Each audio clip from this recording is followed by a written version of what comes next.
Donald Wilson thought he was heading to church that morning to make peace with his wife. He carried tulips in the passenger seat, a small gesture, a silent apology. But what he saw in that sanctuary wasn't forgiveness. It was betrayal. Raw, brutal, and chilling. A man beside her. 2 children calling her mommy. In one moment, his marriage shattered. In the next, someone lay dead. This is not just a story about infidelity. It's about the lies we live, the masks we wear, and what happens when the truth finally breaks the surface with blood. Welcome to Vic's Crime Stories, where we lay bare the darkest betrayals. One case at a time. Stay with me. Donald Wilson sat behind the wheel of his black Audi, the city's Sunday hush pressing in from all sides. The streets were unusually quiet, washed in the golden rinse of early morning sun. His fingers tapped an uneven rhythm on the steering wheel. It wasn't nerves exactly, just something unspoken building in his chest. In the passenger seat, a bouquet of tulips lay wrapped in cellophane, bright and hopeful. He had picked them up that morning from the corner florist. Yellow, her favorite. Or at least, that's what she once told him. He hadn't bought flowers in months. Maybe years. The silence in their home had grown so thick lately. It felt like even the walls refused to speak. There were nights she didn't come to bed. There were mornings when he made 2 cups of coffee, but drank them both. Still, he told himself things could change. People drift. They find their way back. It happens all the time. Doesn't it? The night before hadn't been pleasant. The kind of argument where nobody shouts, but every word lands like a stone thrown at glass. He had walked into the kitchen, tulips in hand, trying to say without words that he was tired of fighting. She didn't even look up from her phone, just nodded toward the counter and said, "Leave them there." That was it. No smile. No thank you. Just her face lit by the screen and a silence that stretched on until he walked out. This morning, he'd told himself she'd cool off. That church would be neutral ground, a place for second chances. She still sang in the choir every Sunday, still left the house in a navy dress and heels, like it mattered. Maybe she missed him too, the conversations, the quiet comfort of shared routines. Maybe this was his moment to reach out. He had even rehearsed what he'd say. Start light, compliment her dress, slip in an apology. The rest would follow. Or so he hoped. As the car eased down Tremont Street, he kept glancing at the bouquet. It looked ridiculous now. Too soft for what their marriage had become. Like a bandage too small for a wound that needed stitches. Still, he pressed on, heart thudding a little faster as the church steeple came into view. It was an old brick building with white doors, tucked between a bookstore and a bakery. Familiar. Steady. A place where they once sat hand in hand. Before the distance crept in, he found a parking spot across the street and turned off the engine. For a moment, he just sat there, breathing, watching couples walk toward the entrance. Families with children, teenagers scrolling on their phones, older folks in careful Sunday attire. He tried to picture Anika among them, singing, smiling, maybe even waiting for him. The thought made his throat tighten. He reached for the tulips and stepped out into the morning. He wasn't ready, but he walked anyway, because this might be the day things changed. This might be the day she looked at him and saw the man she used to love. And just like that, with flowers in hand and hope balanced on a knife's edge, Donald crossed the street. He didn't know it yet, but that church door was about to open on something far more shattering than silence. Something that couldn't be undone with flowers or forgiveness. The familiar sounds of Sunday surrounded him. Laughter from children, the creak of old wooden doors opening, the rustle of him sheets, voices calling out greetings that felt warmer than the spring air. Then he saw her. There by the steps, Anika stood, and she was smiling. Not the stiff, distant curve of her lips he'd grown used to at home. This was different, bright, easy. Her eyes crinkled at the corners as she laughed at something said by the man beside her. A tall man, well-dressed, confident. His hand rested lightly at the small of her back, and she didn't move away. Donald slowed, watching from a distance that felt far greater than it was. The tulips drooped slightly in his grip, forgotten for a moment. Then came the children. A boy and a girl, maybe 4, maybe 5. The boy clung to the man's pant leg. The girl skipped ahead and tugged at Anika's hand. And then she said it. "Mommy, can we get ice cream after this?" That word, one word, just one, spoken with the kind of innocence that cuts deeper than a scream. Donald didn't move. He couldn't. Something in his brain refused to accept what his eyes were seeing. His wife, being called Mommy by a little girl with Anika's curls. And the way Anika smiled down at her, how natural she looked holding that child's hand, it didn't look like babysitting. It didn't look like a favor. It looked like a life. He watched her kneel and fix the girl's shoe, then stand and lean into man beside her. Thomas. The name would come later, like a punchline you don't want to hear. They looked like a family. The kind of family he thought he was trying to save. A bitter chill traced its way down Donald's spine. Every argument, every late night, every cold shoulder, it all started to rearrange itself in his head, like puzzle pieces had always been there, but he'd refused to put together. The sabbatical she took 2 years ago. The stress that made her withdraw. The quiet tears he thought were his fault. Suddenly it all had context. A terrible, absurd kind of clarity. And just like that, Donald realized he didn't know the woman he'd been married to for 8 years. But what he didn't know yet was just how far her betrayal went. Because this wasn't just a secret. This wasn't an affair. This was a life she had built while telling him she was healing. She had built it stone by stone, lie by lie, while he waited at home with coffee cups going cold. And standing there, feet rooted to the concrete, tulips sagging by his side, Donald didn't know whether to walk away or walk straight to her. All he knew was that something inside him had cracked. Quietly but completely, like the hinge of a door that had been holding back years of questions. He turned to leave, but the questions were already following him. You don't start marriage thinking you'll end up the stranger. You started with shared calendars, joint bank accounts, and a sense that love, whatever form it takes, will hold you together through anything. Donald had believed that. Maybe not every day, maybe not with fireworks, but enough to keep going. He didn't know, back then, that some people are capable of living 2 entire lives while looking you dead in the eye. Anika had called a sabbatical, said she needed time for herself. To reset. It was supposed to be a chance to explore some academic project, something about rural education or maybe women's development. Donald hadn't asked too many questions. He didn't want to push. He thought giving her space was a mature thing, the right thing, the thing a loving husband does. She sent updates, emails, the occasional photo, always of her alone at a lecture on a retreat, never with anyone else. And he believed her. Why wouldn't he? You don't question someone who sleeps beside you for years, who wears a ring you chose, who once cried in your arms and said you were her safe place. But now, the memories came back with new meaning. That email where she said the schedule is just overwhelming. That phone call cut short because of poor reception. Those blurry photos that now look a little too cropped, a little too carefully staged. He saw them differently now.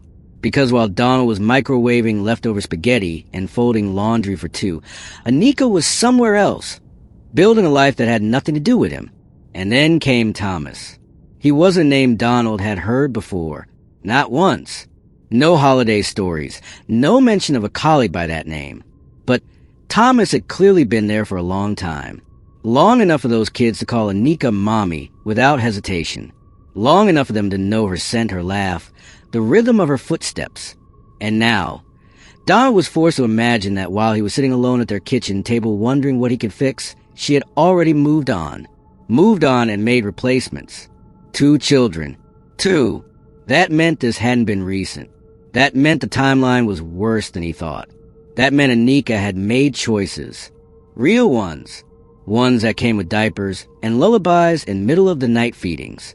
And none of them had included him. She hadn't just left the marriage. She'd rewritten it, erased his part, as if their 8 years together had been nothing more than a layover between flights. And that thought, that's the one that began to break him. Donald stopped sleeping. He'd lie in bed, staring at the ceiling, trying to remember the last real conversation they'd had. Not about bills, not about groceries. A real one. The kind where you feel like your words matter. He couldn't think of any.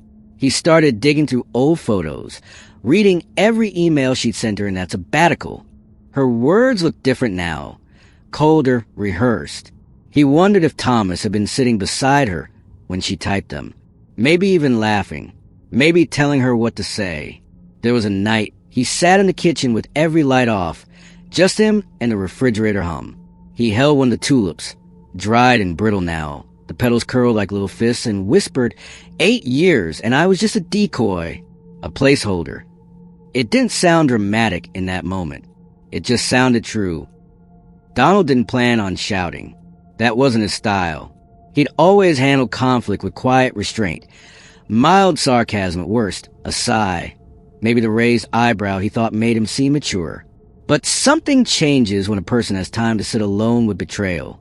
When the silence becomes louder than anything you could ever say. By the time Anika walked through that front door, Donald wasn't the same man she left behind. She entered like it was any other day. Keys jingling, purse swinging. The kind of casual air you carry when you think the truth is a secret well kept. But Donald wasn't sitting in the living room like usual. He wasn't watching TV. He was waiting in the hallway, waiting with every word rehearsed, every question loaded, every emotion stacked like dominoes, ready to fall. "Where were you?" he asked, voice even. Anika blinked, tilted her head, a flicker of annoyance passing over her face, like he'd just asked her why the milk was empty. She gave some vague answer, something about errands or a meeting. It didn't matter, because he already knew. He had seen her, seen the man, seen the kids. He didn't explode right away. That came later. What came first was the interrogation. Short, sharp questions, delivered slowly, like pins pressed into soft skin. Each one stripping away the mask she wore like makeup. And then she admitted it, just like that. No tears, no denial, no attempt to twist the facts. She said Thomas's name with a shrug, like she was mentioning an old college friend. And when she spoke about the children, she didn't flinch. She looked Donald in the eye and said, "They're mine." He asked her when it started. She said it had always been complicated, that she'd loved them both in different ways. As if Donald was some subplot in a story she had been rewriting all along. Then came the part that knocked the wind out of him. She said it wasn't just about Thomas. It was about him too. Donald, the man who had paid the bills, picked up her dry cleaning, sat beside her at funerals. She said, "You were emotionally unavailable." He laughed hard. That kind of bitter, breathless laugh that comes when you realize someone's rewriting history right in front of you. He reminded her of the nights he stayed up listening to her doubts, of the time he held her hand in the hospital when her mother died, of the 1,000 little things that didn't make it into photo albums but built the bones of a marriage. "You want to talk about emotionally unavailable?" he said. "You vanished for 2 years and called a sabbatical." That's when she stopped pretending. She dropped the guilt act, dropped the soft tone, and with a look that no longer held even the faintest flicker of affection, she told him what she really wanted. She wanted help, not forgiveness, not understanding. Help.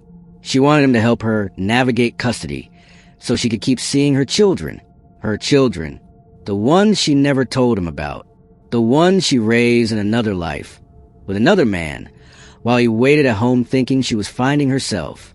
And then she said it, the sentence that would never leave his mind. "If you don't help me," she said, "I'll tell the police you hit me. They'll believe me." He didn't speak, didn't move, just stood there as the air in the room shifted into something heavier. It wasn't anger anymore. It wasn't even heartbreak. It was disbelief. The kind that makes your limbs feel foreign. The kind that makes your past blur into fog. That was the moment everything broke. It wasn't the affair. It wasn't the lies. It wasn't even the kids. It was the threat, the raw calculation in her voice. The ease with which he weaponized trust, history, love, whatever they once had, and used it as leverage. She hadn't just betrayed him. She'd buried him. And now, he had to decide if he was going to stay buried or claw his way out. There comes a moment, an exact second, when reason steps aside. It doesn't shout or wave goodbye. It just steps out, That moment arrived for Donald, somewhere between Anika's turning back and her refusal to look at him. Her voice still hung in the air, something cold and venom-laced, but he wasn't listening anymore. The world had reduced itself to simple shapes, edges, lines, a candlestick on the table. It wasn't planned. Nothing in his mind had mapped out the next few seconds. His thoughts weren't words anymore.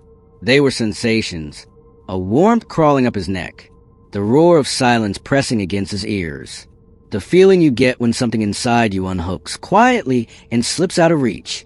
His hand moved, slow, natural, like reaching for a coffee mug.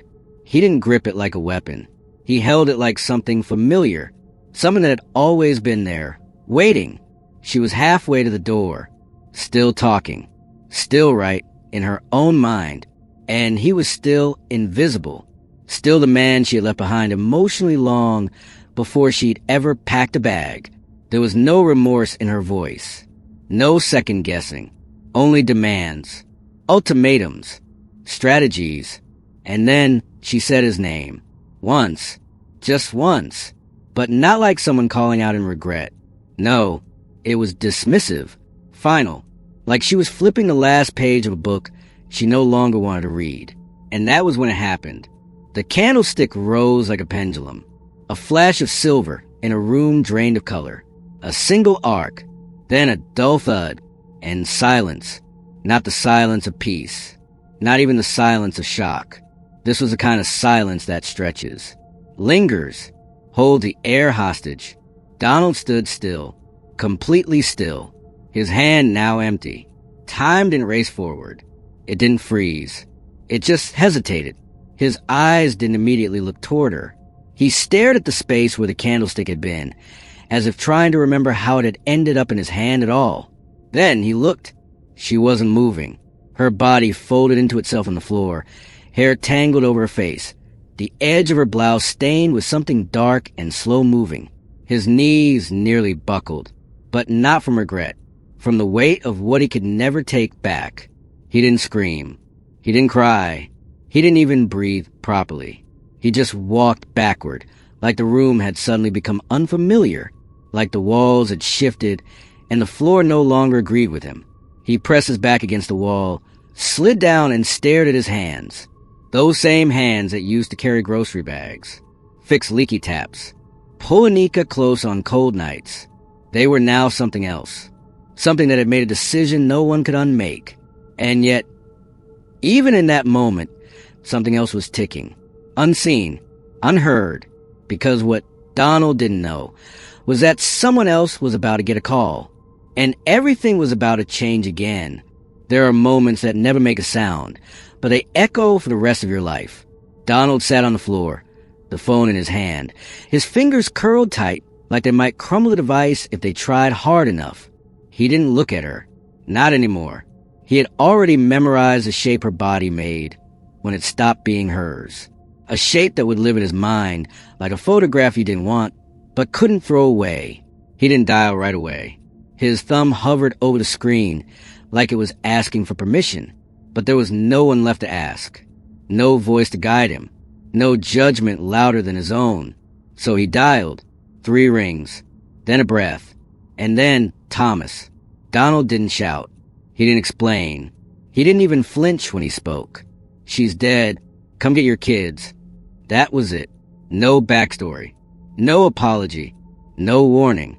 Just the facts, like he was reading them off a piece of paper left on a table. The silence on the other end didn't last long. Thomas said something, but Donald wasn't listening. He had already lowered the phone, dropped it beside him like it had served its final purpose. His eyes weren't focused on anything. They floated across the room like strangers in a house that used to be a home. He wasn't crying. He wasn't trembling. He wasn't even angry. He was emptied out, like someone had turned him upside down and shaken all the parts loose. What was left wasn't grief. It wasn't guilt. It was a strange kind of clarity. Cold, still, quiet. I was trusting to the point of stupidity, he thought. And it was true. He remembered the nights he'd stayed up, waiting for her to come home. The stories she told, the pauses between them, the words that didn't quite fit. He remembered brushing those things aside, giving her the benefit of the doubt again and again, until there wasn't any doubt left, just proof. I didn't kill Anika out of rage, he thought next. I killed the lie I was living in. And that was the part that hurt more than anything else. Because the lie hadn't been just hers. It had been shared. Federal nurtured like a wounded bird they both pretended would fly again someday. Only it didn't. It turned on him. Bit into his trust until it bled out completely. Love, he realized, had a breaking point. Not a loud one. Not a fireworks and violins moment. Just a quiet snapping sound somewhere in the middle of your chest that lets you know you're done. And once it breaks, what's left isn't love. It's something else. Obligation. Bitterness. Habit. Or worse. Manipulation dressed up as affection. Secrets had eaten everything. Not all at once. Bit by bit. Smile by smile. Until the truth was unrecognizable. And trust? Trust had become something brittle. It looked strong until you leaned on it. Then it collapsed. Fast. Loud. Final. Donald didn't know what came next. He didn't care. Jail. Headlines. Whispers from neighbors. None of it mattered. What mattered was this. The story was over. The pretending was over. The masks were off. And for the first time in years, he wasn't playing a role someone else had written for him. He stood up slowly. His legs were stiff. His back ached. But his heart, it was silent. Not calm. Just quiet. He walked to the kitchen. Opened a drawer. Closed again. Then he sat down at the table and stared at the wall like it held the answers. Maybe it did. Maybe it didn't. But at least now, he could stop asking the wrong questions. Trust. Love. Loyalty. These words had once meant something to him. Now, they just sounded like stories people told to keep from falling apart. He had lived those stories. And, in the end, they had burned. Now, all he had left was truth. And truth, though ugly, was honest. And sometimes that's the only thing you can live with. This wasn't just a story about betrayal. No, it was about the silence that stretches between two people who used to speak without words. It was about the careful lies, planted, watered, and pruned until they grew into something too heavy to carry. And what happens when those lies stop whispering and start screaming? Because sometimes the most dangerous secrets aren't the ones kept from others. They're the ones we keep from ourselves. The ones we defend, excuse, justify, until one day they ask for more than your silence. They ask for your soul. So what do you think? Was Donald a victim, dragged through someone else's deception, or did he make the final choice that no one forced him to make? Tell me. Drop your thoughts in the comments. And if stories like this make you sit a little longer in your thoughts, if they make you question what's real, what's fair, what's too much, then you're in the right place. Subscribe to Vic's Crime Stories. Hit that bell icon. Because some stories don't just entertain, they shake you. And remember, the most dangerous lies aren't always spoken. Sometimes we live them.